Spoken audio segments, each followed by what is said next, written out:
네, 오늘의 정치권 이슈 살펴보겠습니다. 배종호 세한대 교수, 박정화 전 청와대 대변인 두 분과 함께합니다. 안녕하세요. 안녕하세요. 먼저 재보궐선거 얘기해보겠습니다. 3주 정도 시간이 남았습니다. 오늘 여야 모두 중요한 단일화 관련 일정이 있다. 앞서서 저희 국회 연결을 통해 전해드렸는데요. 먼저 야권 단일화 관련해서 야권 후보들의 얘기를 듣고 오겠습니다. 이제 여론조사까지는 합의가 된 거고 여론조사 문항, 형태 그런 거죠. 그래서 양 후보를 대입해서 누가 유리하냐, 불리하냐 뭐 이런 식으로 묻는 지금까지 단일화 방식 중에 한 번도 정치 역사상 쓴 적 없는 걸 또 들고 나와서 관철하겠다고 그러고 있습니다. 그쪽도 19일 날까지 후보 등록하는 거는 정말 저하고 굳게 약속을 했기 때문에요. 예, 조금 좀 믿고 기다려 주십시오. 왜 우리가 단일화를 하려고 하는가 그 목적을 생각해 보시면 됩니다. 선거에서 이기려고 하는 것 아니겠습니까? 예.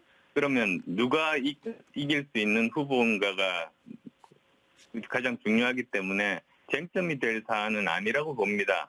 조직력으로만 하면 야권은 필패입니다. 민주당에 비해서 크게 열세지 않습니까? 그래서 저희들은 기댈 때가 사실은 우리 국민들, 시민들밖에는 없습니다.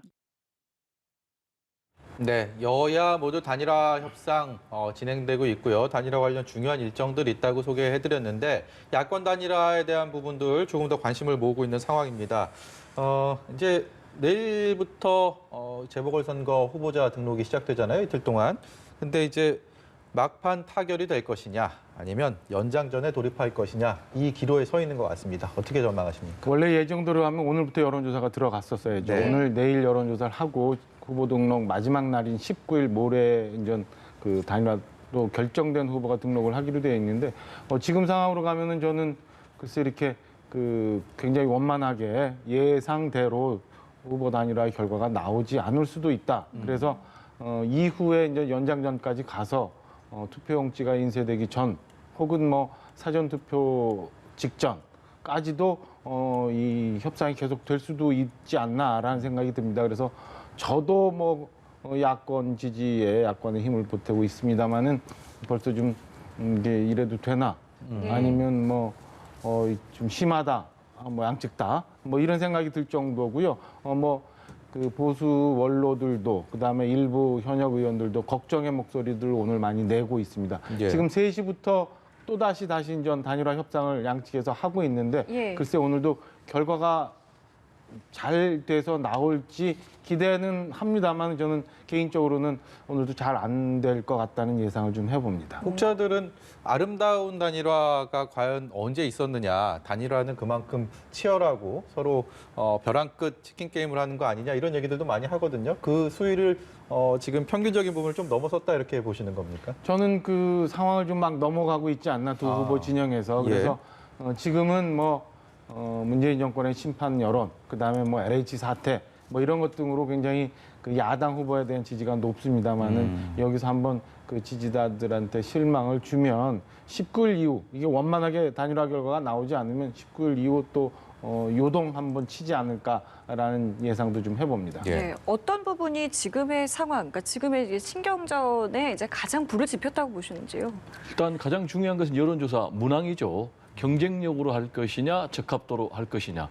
이 부분이 이제 매우 민감한 이유가 이걸 가지고 구체적으로 여론조사를 해보면은 적합도로 할 경우에는 오세훈 후보가 이기는 걸로 나오고 경쟁력으로 할 경우는 안철수 후보가 이기는 걸로 나와요. 예. 물론 일부 여론조사에서는 경쟁력으로 해도 오세훈 후보가 이기는 것으로 나오는 것도 있어요. 그러다 보니까 안철수 후보 측에서는 더 다급한 거죠. 그래서 결코 양보할 수 없는 그런 부분이 되다 보니까 이걸 가지고 계속해서 지금 삿바 싸움이 되고 있는 그런 상황이고, 두 번째로는 과연 조사 대상 전화를 유선 전화를 할 것이냐, 무선 전화를 할 것이냐, 아니면 둘 다 합칠 것이냐 라는 부분과 관련해서는 오세훈 후보 측에서 유무선 전화번호를 합쳐서 하자라고 얘기를 하고 있고, 지금 안철수 후보 측에서는 아니다.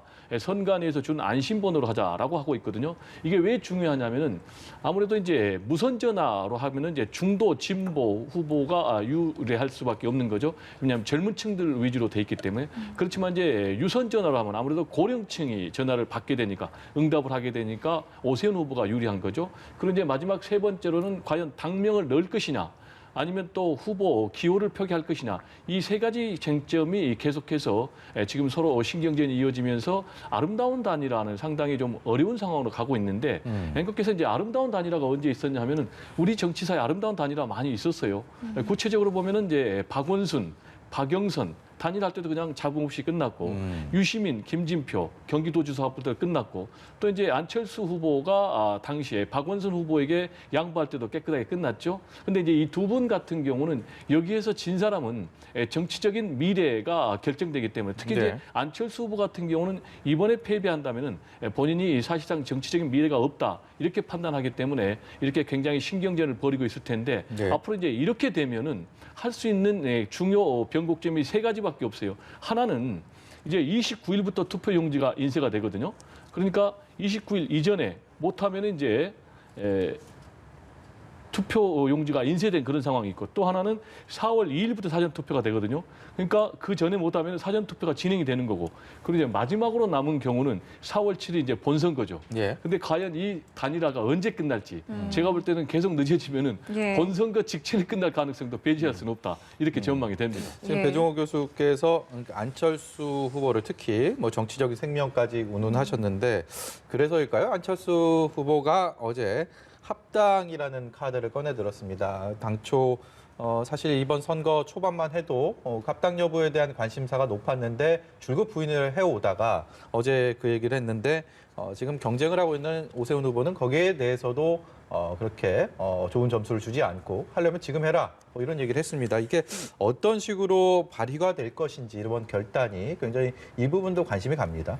뭐 그 건에 대해서 지금 결과가 아직 나온 상황은 아니니까 예단하기는 어렵습니다만은 사실은 전 안철수 후보 속내는 지금 국민의힘 지지자들한테 본인이 좀 어필하기 위해서 아마 합당 얘기를 꺼낸 것 같아요. 근데 당장 어제 토론회에서 오세훈 후보가 지금이라도 그럼 입당해서 네. 하지. 그리고 김정인 위원장도 그럼 애초에 그럼 들어와서 하지라는 전 그 비판의 목소리를 듣습니다. 그러니까 제가 볼 때는 이게 안철수 후보 입장에서는 지금 막 그 단일화의 막판까지 와서 승부수라고 사실은 급하게 합당권을 제시를 했습니다마는 이렇게 손에 쥐일 만한 사실은 그 제안이 분명치 않았어요. 뭐 합당을 추진을 하겠다라는 용어, 그다음에 국민의당 지지자들이 동의를 얻어서 뭐 이런 표현들이 사실은 뭐 이렇게 손에 쥐일 만한 결과적으로 아주 충격적인 제안이 아니라서 예. 저는 다소 오히려 단일화 협상 과정에서 안철수 후보가 갖고 있는 지금 막 그 급한 마음들이 조급한 마음들이 오히려 예. 표현된 거 아닌가라는 생각에 오히려 이제 득보다는 다소 무리수였던 것 아닌가라는 평가를 좀 해보고 싶습니다. 예, 급한 마음에서 나온 무리수였다고 평가를 하셨는데 어떻게 보세요? 승부수였다고 보십니까? 무리수였다고 보십니까? 승부수가 될지 무리수가 될지는 좀 두고 봐야 되겠지만은 제가 볼 때는 어느 정도 플러스는 될 것 같아요. 일반적으로는 이게 결정적인 파괴력을 가지려면 예. 본인이 국민의힘의 입당 카드와 동시에 윤석열 전 총장 영입 카드를 한꺼번에 있으면 좀 파괴력이 있을 것이다. 라고 전망을 하고 있어요. 그렇다면 이제 종합적으로 보면은 과연 예정대로 19일 날 예. 여론조사를 하게 된다면은 그렇게 큰 파장은 없을 것이다라는 이제 그런 결론이에요. 그렇지만은 지금 안철수 후보가 이 카드를 꺼낸 것은 말씀하신 대로 굉장히 다급한 상황이에요. 왜냐하면 최근에 여론조사 결과 역전 추세가 나타나고 있거든요. 예. 특히 이제 안철수 후보 같은 경우는 지지층의 절반 정도가 국민의힘 지지층이거든요. 그런데 이 지지층이 지금 이탈하고 있어요. 특히 이제 강남 지역의 유권자들 중심으로 안철수 후보를 지지하다가 지금 오세훈 후보 쪽으로 지지하는 그런 양상이 나타나고 있다고 지금 국민의힘 측에서는 얘기를 하고 있거든요.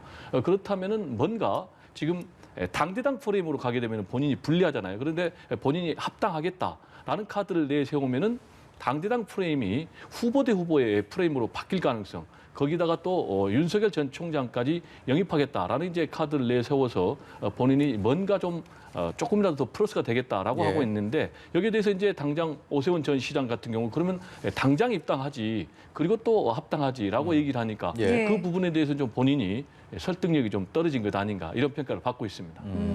자, 어제 토론회도 참 많은 분들께서 관심 있게 지켜보셨으리라 생각이 듭니다. 근데 여기서 오세훈 후보가 이제 자신의 내곡동 땅 논란 의혹과 관련해서 내부 증언이 나오게 된다면 후보직을 사퇴하겠다라고 선언을 했는데요. 또 이 대응을 놓고 이게 초강수였다, 아니다, 이거 무책임했다, 또 여러 가지 얘기가 나옵니다. 어떻게 좀 생각하세요? 오세훈 후보가 이번 국민의힘 내부 서울시장 후보 경선을 통해서 이제 나경원 원내대표, 전 원내대표한테 이제 이기면서 기사회생을 했습니다만 한동안 사실은 서울시장 무상급식 투표와 관련해서 시장직을 사퇴한 것으로 굉장히 많은 그 비판과 내부적인 이제 고민이 좀 많이 있었죠. 정치적인 꼬리표가 되어 왔었죠. 그렇죠. 예. 이 건을 바로 이제 찍었던 것 같은데 우선은 제가 볼 때는 그 말꼬리 잡기 형국이 아니었나라는 생각이 듭니다. 예. 오세훈 후보가 당시 상황을 좀 더 면밀히 검토하고 난 다음에 이 건에 대해서 이미 여당에서 이제 논평을 통해서 문제 제기를 했기 때문에 검토를 하고 나서 얘기를 했으면 사실관계를 분명히 하고 난 다음에 했으면 말꼬리가 잡히지 않았을 텐데라는 아쉬움은 물론 있습니다만 근데 이 건에 대해서는 전혀 결백하기 때문에 조금이라도 이상한 점이 있으면 내가 후보라도 사퇴할 수 있다라는 결기를 보여준 거지 사실은 이게 뭐 그전 그 서울시장 사퇴의 건과 같이 연관시키거나 결부시켜서 할 일은 아니라고 보여지거든요. 그래서 어제 이제 이 건에 대해서 뭐 후보 사퇴가 너무 심하게 표현을 했다라고 평가하고 그다음에 일부 그런 공격이 있는 거는 좀 과하게 평가한 것 아닌가라고 저는 개인적으로 판단합니다. 제가 지금 이 부분에 대해서 첨언을 하고 싶은데요.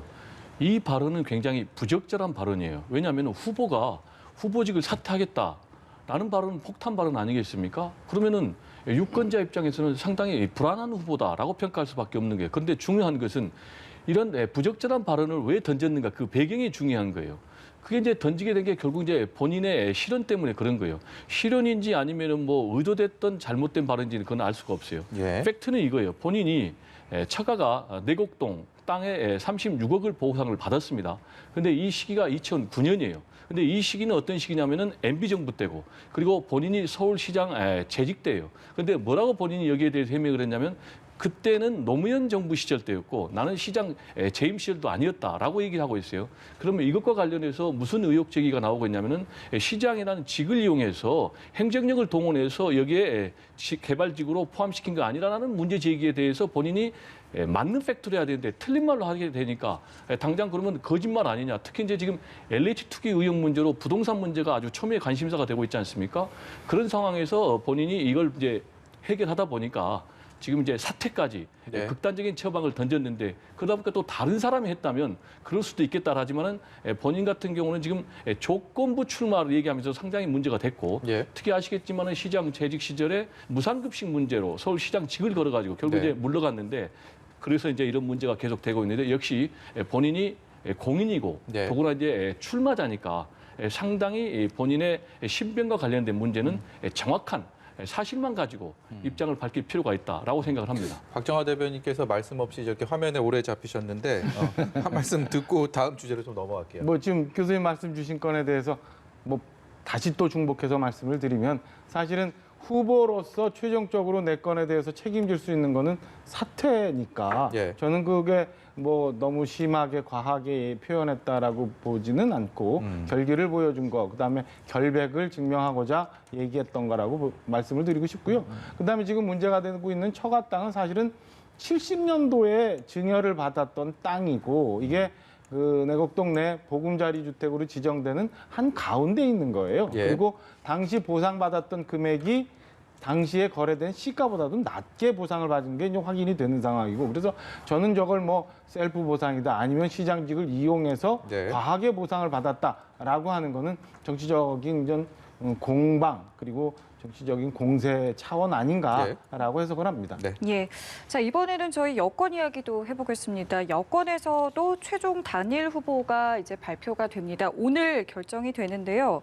그런데 지금 이 단일화 과정부터 여러 가지 면에서 사실 좀 주목도가 좀 떨어지고 있는 건 사실입니다. 이 부분에 대해서도 글쎄 좀 고민이 깊을 것 같은데요.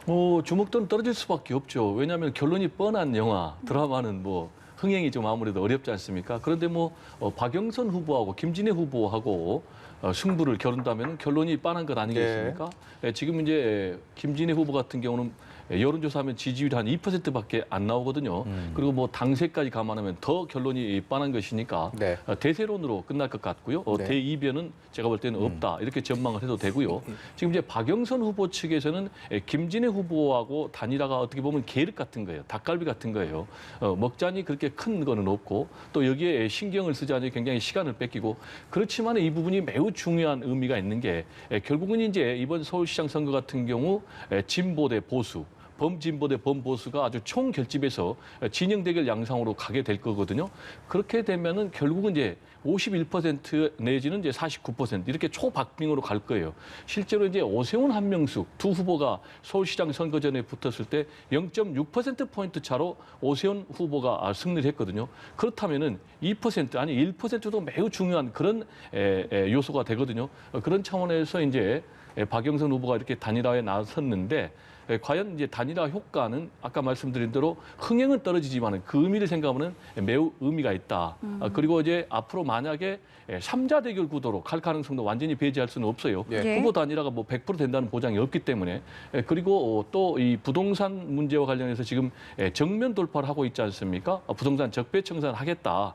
그리고 특검을 하겠다라는 이제 그런 상황이니까 제가 볼 때는 만약에 투표율이 40%대로 저주하고 그렇게 되면은 결국 이제 이 조직이 굉장히 중요하게 되거든요. 그런 상황에서 이런 부분에 대해서 단일화의 의미를 지금 민주당에서는 부여하고 있지 않나 이렇게 분석이 됩니다. 그래서인지 박영선 후보 측은 이 열린민주당과의 단일화보다는 오세훈 후보에 대한 어떤 좀 공세 이런 쪽에 좀 힘을 쏟고 있는 그런 것도 같은 맥락으로 보면 되겠죠. 그렇죠. 이미 교수님 말씀 주신 것처럼 사실은 여권 후보 단일화가 진행은 됩니다만 국민적 관심이 아직 높지는 않은 상황이고 이미 후보는 정해져 있는 상황이라서 아마 캠프 내에서도 그리고 후보 본인도 오세훈 후보 그다음에 안철수 후보에 대한 공세에 치중하는 것 같습니다. 그래서 당내에서의 논평도 그런 내용이 굉장히 많이 나오고 있고 박영선 후보 같은 경우도 처음에는 정책 대결을 주도하는 듯한 그런 선거 전략을 갖고 왔다면 최근에는 후보에 대해서 직접적인 공격을 하는 그런 양상으로 변화되어 가고 있는 듯한 상황입니다. 오늘요 이렇게 박원순 전 시장 그 성추행 의혹 사건 피해자의 기자회견이 있었습니다. 이게 당초 이제 보궐선거에 어떤 촉발되는 사건이었고요. 그리고 이 피해자의 진정성이 왜곡돼서는 안 되겠지만 이것을 또 정쟁거리로 이외 이 시점에 이런 식으로 또 문제를 삼을 수도 상대 진영에서는 있을 수 있기 때문에 이에 대한 견해는 좀 어떻습니까? 일단 이것과 관련해서는 저 입장은 분명합니다. 이런 일이 두 번 다시 없어야 되겠죠. 그렇죠. 또 예. 이런 일 때문에 보궐선거가 치러지는 것도 없어야 되겠죠. 오늘 이제 피해자가 252일 만에 자신의 입장을 처음으로 밝혔어요. 보면은 굉장히 지금 본인은 고통당하고 있다. 예. 그 이유는 2차 가해 때문에 그렇다. 그리고 박원순 전 시장이 결국은 방어권을 포기함으로 인해서 그 피해가 오롯이 자기에게 전가되고 있다. 그리고 자신은 피해자다라면서 예. 굉장히 억울함, 고통을 호소했는데 이 부분은 우리 사회 모두가 여야를 떠나서 다 존중해야 된다고 봅니다. 그렇죠. 예. 다만 이런 기자회견, 입장 표명의 시기 그리고 메시지와 관련해서는 과연 적절했느냐라는 것과 관련해서는 좀 생각해 볼 필요가 있다라는 생각이에요. 예. 왜냐하면 첫 번째 시기 관련해서 지금 4월 재보선이 한 달도 남지 않은 굉장히 정치적으로 민감한 그런 시기다라는 부분을 좀 얘기를 하고 싶고요. 그리고 두 번째로는 오늘 이제 기자회견 메시지를 보면은 만약에 자신에게 피해를 줬던 박원순 전 시장이 소속했던 정당이 승리할 경우에 예. 자기가 다시 돌아갈 수 있겠는가라는 두려움이 든다라고 얘기를 했거든요. 이 얘기는 사실상 지금 민주당 여권을 심판해라라는 그런 정치적인 메시지거든요. 그러면 제가 볼 때는 이 부분이 과연 정치적으로 특히 이 선거의 중요한 요소로 부상하는 것이 바람직하느냐라는 부분에 대해서 좀 생각을 해봐야 된다고 보고요. 이런 정치적으로 특히 이제 한마디만 더 하면 오거돈 전 부산시장의 피해자 같은 경우는 분명히 못을 박았어요. 자신의 문제가 정치적으로 절대 악용돼서는 안 된다라고 네. 못을 박았거든요. 그래서 이 부분과 관련해서는 우리 사회가 함께 고민해야 될 부분이지만은 이게 또 정치적인 그런 요소로 특히 선거 요소로 악용되는 것도 예. 우리 사회 모두가 좀 경계를 해야 된다. 그런 얘기를 좀 강조를 하고 모든 싶습니다. 것이 뭐 피해자 관점에서 또 봐야 되는 것이고 이것을 뭐 여야 이념적인 부분에서 정치적으로 활용하는 부분에 대해서는 그거는 서로가 조심하고 그래야 되지 않겠습니까? 어떤 경우든 굉장히 가슴 아픈 일이라고 예. 보여집니다. 그리고 이게 뭐 선거를 앞둔 상황에서 이런 얘기가 적절한가라는 일부의 뭐 문제제기는 있을 수 있지만 저는 네. 그 선거에 앞서서 그 사람이 당했던 피해를 생각하면 선거나 여야나 정쟁이나 이걸 떠나서 네. 그 사람의 마음을 먼저 이해하는 게 우리 사회가 할 일이라고 생각합니다. 예. 그런 면에서 저는 박원순 전 시장 건에 관해서 여권에서 분명히 정리가 안 된 점이 이런 일들을 촉발시켰던 것 아닌가 싶고요. 예. 오늘 그분이 회복을 위해서 용서하고 싶다라고 하면서 본인이 먼저 용서라는 단어를 썼는데 그 건에 대해서 과연 이 피해인이 이분이 겪었던 그다음에 이분에 대해서 지금 뭐 일부 비판하고 그다음에 관련돼 있는 여러분들은 다시 한번 좀 생각해 볼 일이라고 보여집니다. 예. 재보궐선거 저희가 뭐 마지막 질문으로요. 다음 주제 넘어가기 전에 두 분께 제가 공통 질문을 드리고 싶은데 이 시점에서 이 선거 때마다 흑색 선전, 이른바 네거티브 공세라는 거는 사실 어느 선거마다 있었고 거기에 대한 지적을 받아왔는데 이번 보궐선거 상황에서 지금 상황에서 놓고 봤을 때 이 흑색 선전, 네거티브 공세 이런 것들이 좀 수위를 많이 넘나든다고 보십니까? 아니면 좀 이전에 비해서 그래도 좀 다소 완화되고 우리 정치가 좀 한 걸음 진일보하고 있는 상황이라고 보십니까? 뭐 우리 정치에 대한 이제 평가가 국민들마다 다르니까요. 진일보하고 있다라고 평가하기 좀 어렵고 다만 제가 볼 때는 현재까지는 네거티브가 그렇게 기승을 부리고 있는 것 같지는 않아요. 현재까지는 좀 점잖하게 진행이 되고 있다. 다만 네거티브가 굉장히 극대화될 조짐을 현재 보이고는 있다. 그런 생각이 들어요. 근데 이제 역대 선거 전문가들 또 이제 선거사를 보면요. 네거티브를 잘한 팀이 승리하는 확률이 훨씬 높아요. 그러다 보니까 다들 네거티브의 유혹을 받는데 또 보니까 네거티브의 전문가들은 또 말로가 안 좋았더라고요. 그래서 그런 부분은 또 좀 유념을 해야 될 것 같고 네. 역시 이제 중요한 것은 예. 주권자인 유권자가 심판해야 되는데 네거티브냐 아니냐의 결정적인 판단 기준은 근거가 있느냐 없느냐예요. 그래서 예. 근거가 없는 공세, 주장은 결국은 네거티브, 흑색 선전인 거죠. 이 부분에 대해서는 확실하게 좀 유권자들이 판단해야 될 것 같고요. 네. 지금 이제 결과적으로 현재 큰 프레임으로 붙는 거예요. 정권 심판이냐 국정안전론이냐. 그것과 관련해서 뭐 국정조사, 또 전수조사 이런 부분, 특검 이런 것이 동원이 되는데 여기서 제가 한마디 꼭 강조하고 싶은 것은 이런 지금 부동산 투기가 우리 사회에 창궐 하게 되기까지는 예방적 조치가 미흡했고 예방적 조치가 미흡한 결정적인 책임은 국회가 있다, 국회에 있다라는 얘기를 좀 강조를 하고 싶습니다. 예. 초기 단계인데 굉장히 바람직하지 않은 방향으로 저는 가고 있다고 보여집니다. 그러니까 이게 그 뭐 부산은 대진표가 나왔지만 서울은 아직 대진표가 안 나왔잖아요. 대진표가 정해지고 나면 굉장히 역대 보지 못했던 그런 그 네거티브 선거전으로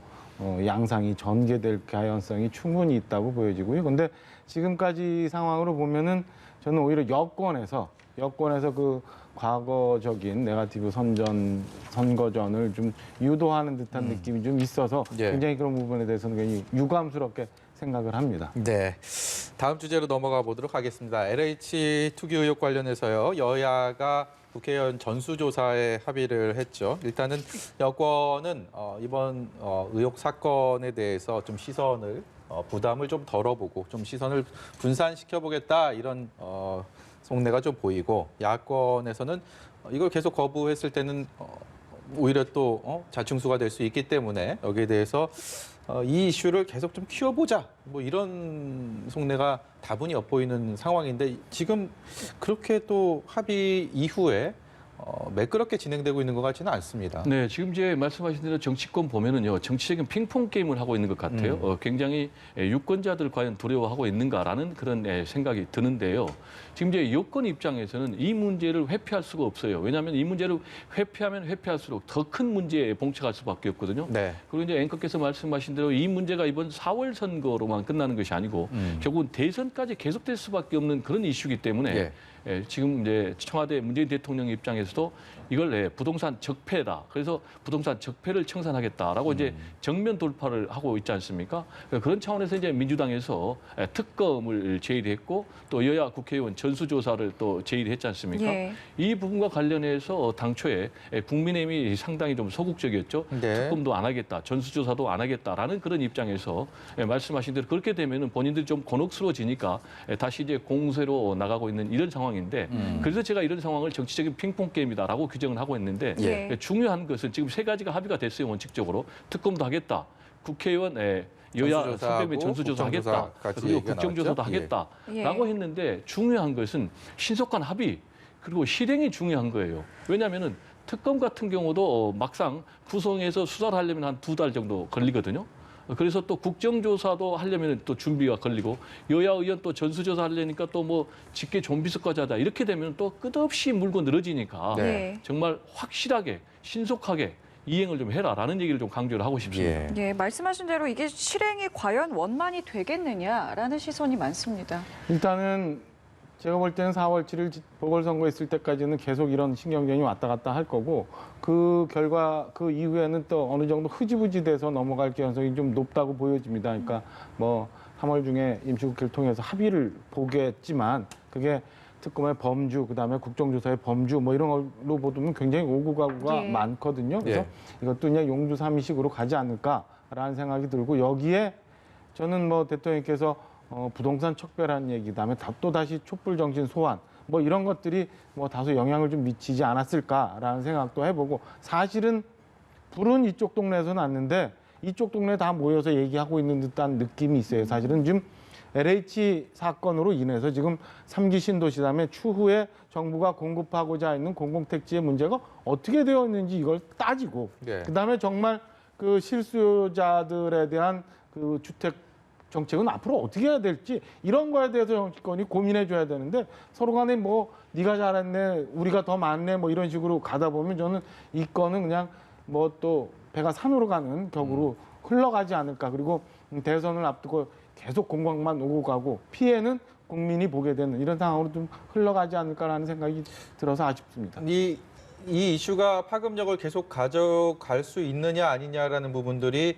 재보궐선거 승패가 어느 쪽으로 기울어지느냐 이 부분에 따라서 또 달라질 수도 있다고 보십니까? 저는 그거에 따라서 공세가 굉장히 많이 바뀔 거라고 보여집니다. 그래서 보궐선거 결과에 따라서 이 건을 뭐 여당이 계속 이렇게 주도하면서 나갈 건가 예. 아니면 야당이 정권 심판의 중요한 기저로 활용할 건가는 좀 바뀌지 않을까라는 생각입니다. 네.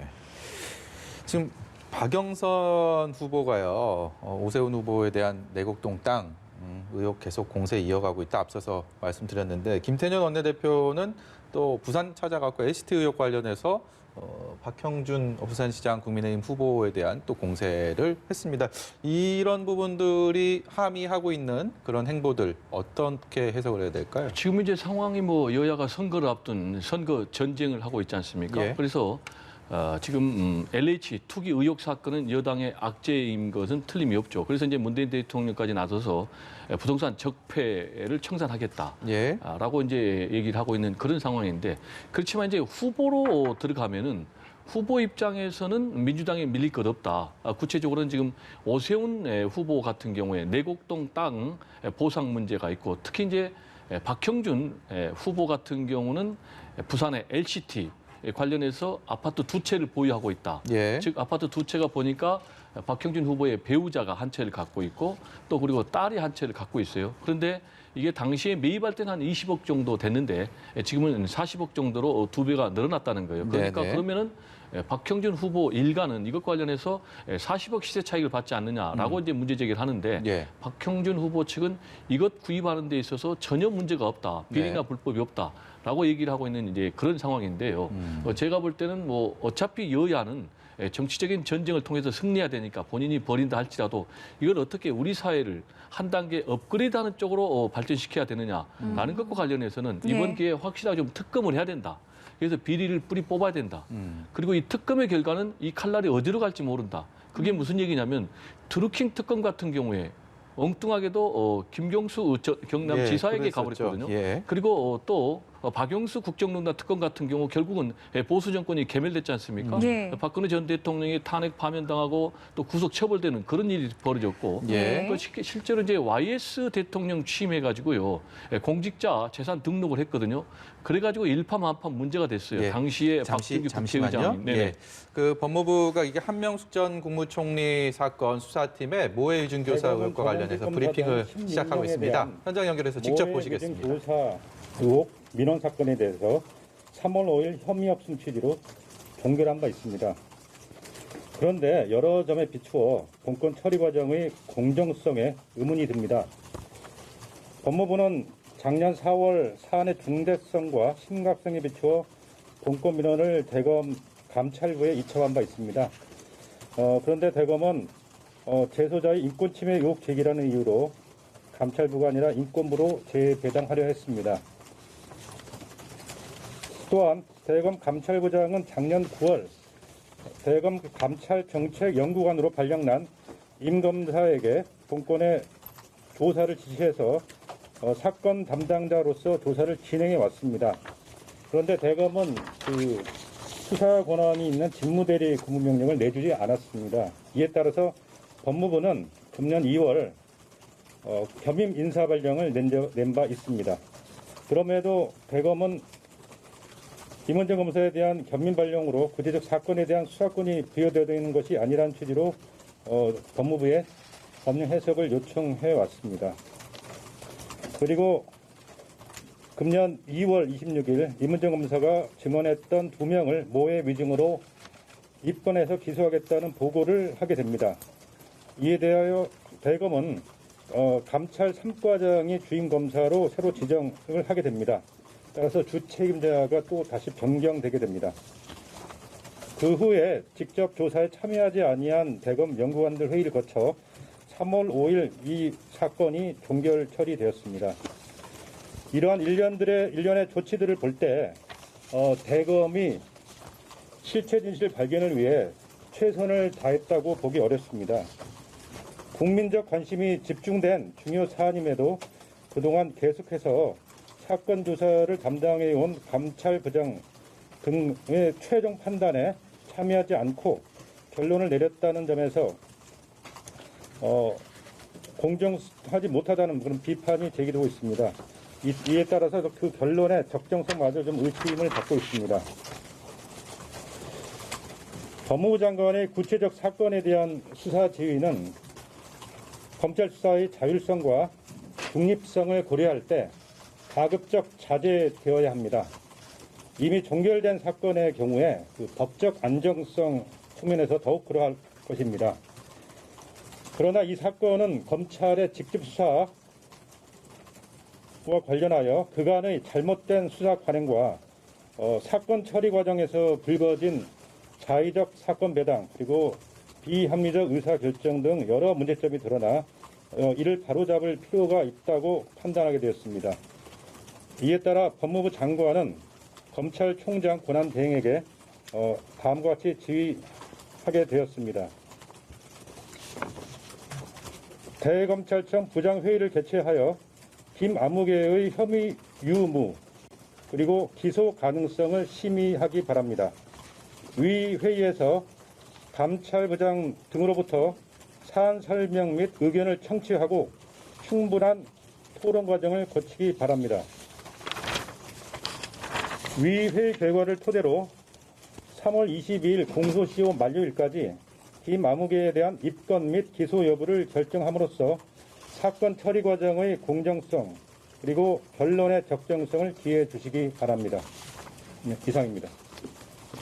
이 사건 처리가 그리고 수사 과정이 공정하지 못했다라는 평가를 하면서 충분한 토론을 거쳐서 이 사건이 닷새 뒤에 이제 공소시효가 만료됐는데 그 전까지 입건이랑 기소 여부에 대한 결정을 해라라고 법무부 장관의 대검 차장 지금 직무대행이죠. 여기에 대한 이제 수사 지휘권 발동인데 이 부분이 어떤 의미를 갖고 있는지 좀 두 분께 차례를 좀 여쭤보겠습니다. 이게 굉장히 중요한 의미죠.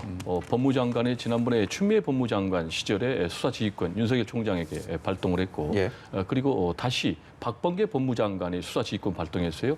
검찰총장에게 수사지휘권 발동한 거는 아마 제 기억으로 이번이 세 번째일 거예요. 예. 천정배 법무장관 시절에 했었고, 그렇다면 매우 이례적인 일이 일어났는데 네. 지금 이제 밝힌 것에 따르면은 구체적으로 뭐라고 그러냐면 위법부당한 수사 관행, 네. 그리고 인권 침해적인 수사 방식의 정황이 확인이 됐다라고 그랬어요. 예, 예. 예.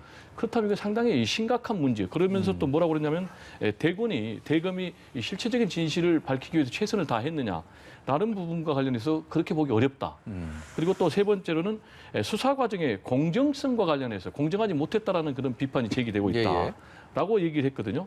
그래서 결론으로 국민의 관심이 집중된 매우 중요한 사건이기 때문에 기소를 하라고 수사지휘권을 발동했다라는 거예요. 네. 그런데 이 사건의 성격이 매우 의미가 있는 게 한명숙이라는 전 총리, 예. 매우 유력한 정치인이 정치 자금을 받았다는 이유로 결국 이제 사법처벌을 받았는데 당시에 돈을 줬다는 한만호 이제 고인됐습니다. 한시경영 대표도 돈을 준 적이 없다라고 얘기를 했고 당시에 또 그런 얘기를 들었다라는 재소자 2명이 내가 결국 검찰로부터 위증을 강요당해서 했다라고 2명이나 이 당시의 증언을 번복을 했어요. 예. 그렇다면 이게 매우 심각한 문제거든요. 그런데 이 부분과 관련해서 지금 수사지휘권 발동을 했는데 그렇다면 이제 앞으로 또 주목할 대목은 과연 검찰이 여기에 대해서 어떤 반응을 보일지 예. 이 부분도 굉장히 중요한 대목인 것 같습니다. 이 과거에 이제 수사지휘권 발동이라는 게 흔치 않은 일이라고 말씀을 하셨고 그렇기 때문에 법무부의 수사지휘를 받는 검찰과의 충돌이 불가피했던 상황들이 대부분이었습니다.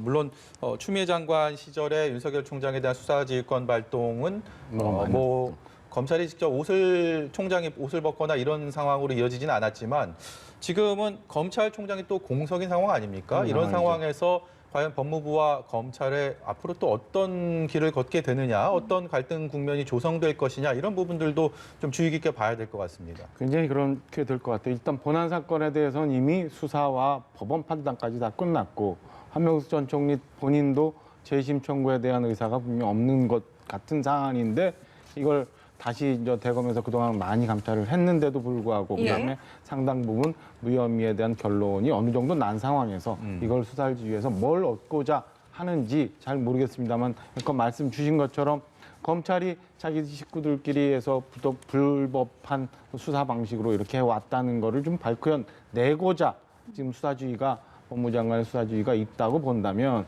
저는 그동안 쭉 문제가 돼 왔던 법무부와 검찰 간의 갈등 문제가 다 또다시 불거질 개연성이 충분히 있고 그다음에 이제 다소 동력이 좀 떨어져 가고 있는 검찰 개혁에 대해서 좀 더 드라이브가 또 갈 듯한 그런 상황이며 그다음에 정치권으로도 이 건에 대해서는 상당한 공방이 오갈 수 있는 쟁점화될 수 있는 그런 사안이다라고 평가하고 싶습니다. 예, 오늘 말씀은 여기까지 듣도록 하겠습니다. 지금까지 배종호 세한대 교수, 박정화 전 청와대 대변인이었습니다. 고맙습니다. 네, 감사합니다.